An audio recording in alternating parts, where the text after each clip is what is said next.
ফাজকুরুনি আযকুরুকুম ওয়াশকুরুনি ওয়ালা তাকফুরুন।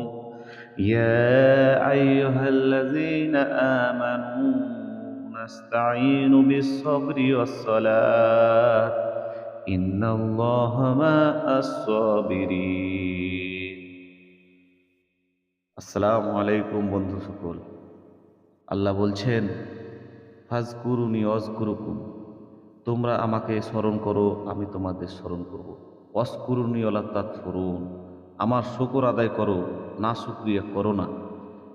ইয়া আইয়ুহাল্লাযীনা আমানু, হে মুমিনগণ, নাস্তাঈনু বিস-সাবরি ওয়াস-সালাত, তোমরা ধৈর্য এবং নামাজের মাধ্যমে, সালাতের মাধ্যমে সাহায্য প্রার্থনা করো।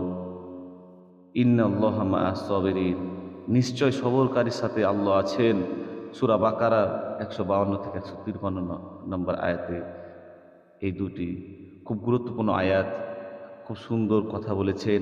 সবুর এবং ধৈর্য অপরিসীম। নামাজ আমাকে পড়তেই হবে, নামাজ আমাদের জন্য ফরজ। নামাজ ছাড়া আমাদের কোনো গতি নেই। আসসালামু আলাইকুম ওয়া রাহমাতুল্লাহি ওয়া বারাকাতুহু।